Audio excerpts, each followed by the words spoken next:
यावज्ज जीवेत सुखम जीवेत ऋणं कृत्वा घृतं पीवेत भस्मीभूतस्य देहस्य पुनरागमनं कुतः त्रयो वेदस्य कर्तारो भंडधृत निशाचरः। जब तक जीवो सुख से जीवो, ऋण लेकर के भी घृत का पान करो, क्योंकि यह देह तो भस्मीभूत हो जाने वाली है और पुनर्जन्म होगा, यह किसने देखा है। वेद को बनाने वाले तो धूर्त और निशाचर लोग हैं। ऐसी मान्यता है नास्तिकों के आदि गुरु चारवाक की। चारवाक शब्द दो शब्द से मिलकर के बना है, चारु और वाक, अर्थात जो हमको लुभाने वाली जो वाणी है उसका नाम होता है चारवाक, यानी लोक लुभावनी वाणी। इसको लोकायत भी कहते हैं। तो हमको इंद्रिय जनित जो सुख होता है, जो भौतिक सुख होता है, उससे मानव मात्र अधिक लगाव रखता है, उससे अधिक केंद्रित रहता है और नास्तिकता भौतिक सुखों पर ही केंद्रित है। यह जो इंद्रिय जनित जो सुख प्राप्त करने के पश्चात जो दुख उत्पन्न होता है, हो सकता है, उसके विषय में नास्तिकता मौन रहती है। वह आगे के जो दुरंगामी परिणाम है उस विषय में विचार नहीं करती है। तो नास्तिक लोग यह कहते हैं कि केवल भौतिक सुख हमें प्राप्त हो जाए, हमें उसी के लिए प्रयास करना चाहिए। आज हम समाज में देखते हैं कि नास्तिकता की जड़ें गहरी होती जा रही है और लोग नास्तिकता की ओर प्रभावित हो रहे हैं, क्योंकि यह जो भौतिकवाद है, जो अर्थतंत्र है, जो पूंजीवाद है, यह इस नास्तिकता से ही प्रभावित है। आज लोगों का मूल सिद्धांत यही है कि धर्मस्त टका कर्मस्त टका ही टका धर्म, यस्य ग्रहे टका नास्ति टकाम टक टकायते। अर्थात धर्म ही टका है, कर्म ही टका है। जिस घर में टका नहीं होता वह दूसरों के पदार्थों को टक टक करके निहारता रहता है। इसलिए हमें केवल धन प्राप्ति के विषय में ही विचार करना चाहिए, चाहे वह धन किसी भी मार्ग से आए, इस विषय में सोचने की जरूरत नहीं है। वह अधर्म का मार्ग हो चाहे कोई भी मार्ग हो, हमारे पास धन आना चाहिए। तो यह विषय केवल तत्कालिक सुख प्राप्त करने के विषय में है, जबकि यह सोचने के विषय में तो यह बहुत अच्छा लगता है, लेकिन यह कोई चालाकी वाली बात नहीं है, यह अज्ञानता की बात है। क्योंकि हमें सुख भी तो ऐसा ही प्राप्त करना चाहिए जो हमारा स्थायी सुख हो, हमें आगे भी जिसमें सुख प्राप्त होता मिलता रहे, हमेशा हम सुखी रहें। तो धर्म का जो सिद्धांत है वह तो हमें स्थायी सुख कैसे प्राप्त हो उस विषय में हमें ज्ञान देता है। तो धर्म कहता है यतो अभ्युदय निश्रेष सिद्धि सधर्म, जिससे भौतिक उन्नति और आध्यात्मिक उन्नति दोनों प्रकार की जिससे उन्नति हो, तो उसका नाम धर्म है।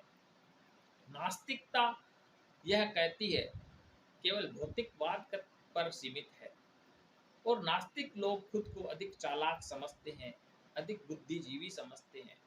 लेकिन यदि देखा जाए तो नास्तिक शब्द का जो पर्यायवाची है वह अज्ञानी होता है, क्योंकि शास्त्र कहता है कि नास्तिक कौन है। नास्तिको वेद निंदक, जो ज्ञान का निंदा करने वाला होता है वह नास्तिक कहलाता है। वेद शब्द का अर्थ ज्ञान होता है। वेद शब्द पर जब हम विचार करते हैं तो वेद शब्द इन चार सब जो मूल इसके हैं उससे मिल करके बना है। विद जाने, विद विचारे, विद लाभे, विद सत्तायाम, अर्थात जो जान करके विचार करके और लाभ को समझ करके जिस सत्ता को हम स्वीकार करते हैं उसका नाम वेद है। अर्थात वेद पूर्ण रूप से ज्ञान मार्ग का नाम है। और नास्तिकता जो ज्ञान को जो नकार देती है उसका नाम नास्तिकता है। कालांतर में भले ही उसका लोग अलग अर्थ मत संप्रदाय वाले जो अपने विरोधी को नास्तिक कह देते हैं, लेकिन यथार्थ रूप में नास्तिकता का अर्थ यह होता है कि जो अज्ञान के मार्ग की ओर हो। और जितने भी मतपंथ संप्रदाय वाले हैं वह नास्तिकता को है दृष्टि से देखते हैं। इस्लाम धर्म में भी यही बताता है कि जो जो मना कर दे, जो मानने से जो मानता नहीं हो ज्ञान की बात को, जो उनके हिसाब से जो ज्ञान है उसको भी मान लीजिए, जो नकार देता है वह उसको नास्तिक कहते हैं और उसको है दृष्टि से देखते हैं। तो नास्तिकता कोई अच्छी दृष्टि से देखी जाने वाली चीज नहीं है। और नास्तिक, परंतु नास्तिकवाद के जो लोग हैं वह अपने आप को बहुत ही बुद्धिमान समझते हैं। और नास्तिक लोगों के तीन प्रश्न बहुत ही व्यापक रूप से वो पूछे जाते हैं। वो लोग कहते हैं कि ईश्वर होता है क्या, और होता है तो कहाँ रहता है, और दिखता क्यों नहीं है। अब हम आज के वीडियो में इस विषय पर ही विचार करते हैं कि जो उनके प्रश्न जो हैं वह प्रशस्त है कि नहीं है। तो पहला प्रश्न है कि क्या ईश्वर है। तो उसका उत्तर यह है कि कारण के बिना कार्य नहीं हो सकता, कारणा कार्य अभाव है। तो जब कोई चीज बनती है तो उसको बनाने वाला जरूर होता है। लेकिन नास्तिक लोग कहते हैं कि नहीं, कोई भी वस्तु, ये जो संसार बनी है यह अपने स्वभाव से बनी है। वह इसको नकार देते हैं कि इसका बनाने वाला कोई नहीं है। तो इस विषय में एक आर्य सज्जन से एक नास्तिक का डिबेट हो गया। तो नास्तिक ने वही अपना रटा रटाया प्रश्न उनसे पूछा और कहा कि यह तो संसार तो अपने स्वभाव से बना है। तो उन्होंने कहा कि मैं आपके घर पर आकर के आपको इस विषय में बताता हूँ। तो वह उनके घर पहुँच गए और उनके घर को गौर से देखने लगे। तो नास्तिक ने कहा कि ये क्या देख रहे हो। तो आर्य ने कहा कि भाई, ये जो आपका घर है ये अपने आप अपने स्वभाव से बड़ा सुंदर बन गया है। कहाँ पर इसकी खिड़की होनी चाहिए, कहाँ पर दरवाजा होना चाहिए, सब कुछ अपने आप व्यवस्था क्या अद्भुत हो गई है, यही देख रहा। तो नास्तिक ने कहा कि ऐसा कैसे हो सकता है, यह जो घर है ये अपने आप कैसे बना है। इसको तो बनाने के लिए हमने बहुत जतन किए हैं।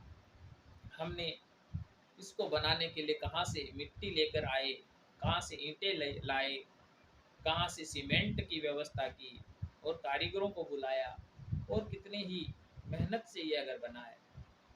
तो उसने कहा अच्छा, ये स्वभाव से नहीं बना है। तो उसने कहा नहीं। तो फिर उसने कहा आप अंदर आओ और भोजन करो।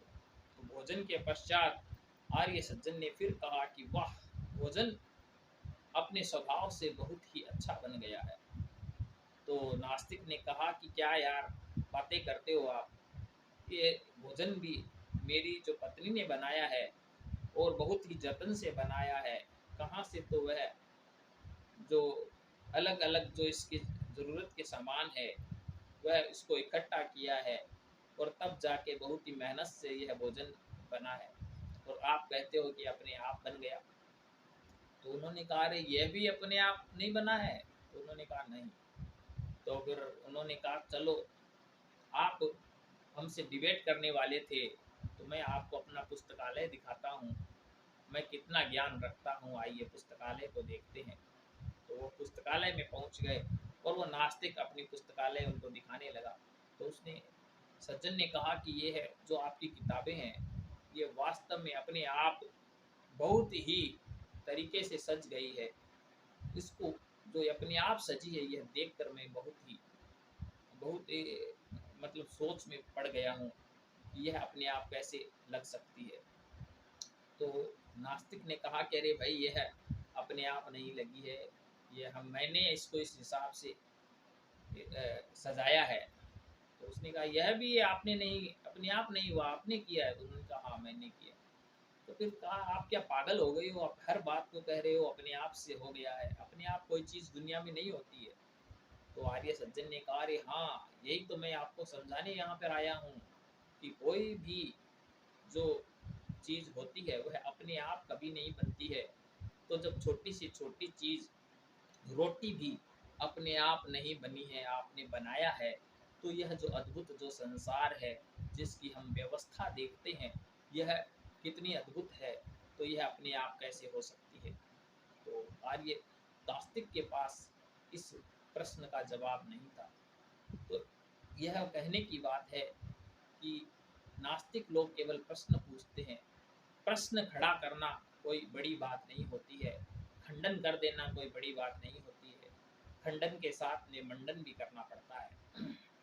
तो नास्तिकों के पास अपनी ऐसा कोई भी जो अवधारणा नहीं है, सिद्धांत नहीं है कि वह खंडन तो कर सकते हैं लेकिन वह मंडन नहीं कर सकते हैं, वह कारण नहीं बता सकते हैं। तो यहाँ पर उनका यह प्रश्न गलत सिद्ध हो जाता है कि क्या ईश्वर होता है, क्योंकि जो सब का कारण है उसको आप किसी भी नाम से पुकार सकते हो, ईश्वर कह दो, कुछ भी कह दो, लेकिन इस संसार का बनने का कोई कारण है, उस कारण का नाम ही ईश्वर है। तो यहाँ पर वो ये इस प्रश्न का हम जवाब दे सकते हैं और नास्तिकों के पास इसका कोई उत्तर नहीं है। और उसके पश्चात उनका दूसरा प्रश्न होता है कि ईश्वर कहाँ रहता है और दिखता क्यों नहीं है। यदि हम मौलिक रूप से इन प्रश्नों पर विचार करते हैं तो यह प्रश्न ही गलत है, क्योंकि जो वस्तु, जिस वस्तु का जो गुण कर्म स्वभाव होता है, उस स्वभाव को देख करके ही उस अनुसार ही प्रश्न पूछना चाहिए। ईश्वर किसी विशेष स्थान पर रहने वाला तत्व ही नहीं है। ईश्वर तो निराकार है, सर्वव्यापक है, तो वह किसी विशेष स्थान पर कैसे रहेगा। हाँ, मत पंथ संप्रदाय वाले अवश्य ईश्वर को किसी विशेष स्थान पर मानते हैं, लेकिन ईश्वर किसी विशेष स्थान पर नहीं होता, क्योंकि जो विशेष स्थान पर होता है वह सीमित होता है और वह सर्वव्यापक नहीं हो सकता, सर्वशक्तिमान नहीं हो सकता।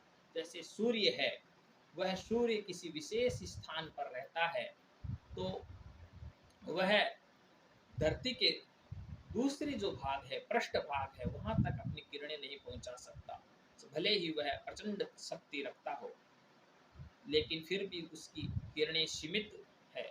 उसी प्रकार ईश्वर भी यदि किसी विशेष स्थान पर रहता है तो उसे दूत, पैगंबरों आदि बहुत सारे लोगों की जरूरत पड़ेगी, जो उनको सूचनाएं दे और जो उनके कार्यों की व्यवस्था कराए। तो फिर ईश्वर यदि निराकार है, तो जो इसका जो उत्तर है वह, हम जब इसके क्राइटेरिया को देखते हैं तो इसके इस हिसाब से है कि ईश्वर निराकार है। क्यों है? क्योंकि वह सर्वव्यापक है। और सर्वव्यापक क्यों है? क्योंकि वह सर्वज्ञ है। और सर्वज्ञ क्यों है? क्योंकि वह न्यायकारी है। और न्यायकारी क्यों है? क्योंकि वह सर्वशक्तिमान है। तो यह तार्किक रूप से जब हम ईश्वर पर विचार करते हैं तो ईश्वर किसी विशेष स्थान पर सिद्ध नहीं होता है। फिर उनका यह प्रश्न होता है कि ईश्वर दिखता क्यों नहीं है। ये इसका जवाब भी यही है कि यह तत्व को समझ करके प्रश्न नहीं पूछा गया है, क्योंकि ईश्वर कोई दिखने वाली वस्तु नहीं है।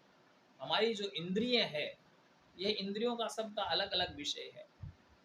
आँख केवल अपने विषय की वस्तु को देखती है, लेकिन मुख मुख है, जो स्वाद है, जीभ है, वह अपने विषय को भी देखती है, उसको भी हम देखना कहते हैं। जैसे हम कहते हैं कि जरा इसको चख के देखना, तो यह चख के देखना, इसमें भी देखना शब्द आया है। जरा सुन के देखना, तो वह भी देखना है। और जरा सूंघ के देखना, जरा स्पर्श करके देखना, तो यहाँ सब पर देखना शब्द आया है। तो यह जरूरी नहीं है कि हम आँख से देखें वही वस्तु होती है। वस्तुएं का गुण कर्म स्वभाव सबका अलग अलग होता है, तो उस हिसाब से ही हमारी इंद्रियां हैं। हम ध्वनि को देख नहीं सकते, ध्वनि को सुन सकते हैं, और वह सुनना ही हमारा देखना है। और स्वाद को हम देख नहीं सकते, चख सकते हैं, और वह चखना ही हमारा देखना है।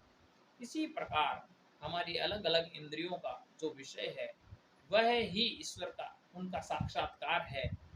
उनका वह साक्षात्कार करने का भिन्न भिन्न तरीका है। वैसे ही ईश्वर इंद्रियों के विषय से परे है। तो ईश्वर ज्ञान का विषय है, तो ईश्वर को ज्ञान से ही जाना जा सकता है।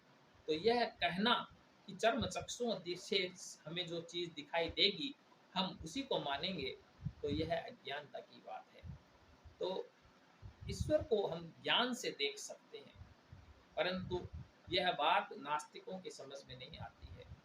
और नास्तिक लोग स्वयं में इतराते रहते हैं, परंतु यह नहीं जानते हैं कि वह सत्य सनातन वैदिक धर्म के जो सिद्धांत है उनको कभी भी गलत सिद्ध नहीं कर सकते हैं। नमस्ते, जय आर्य।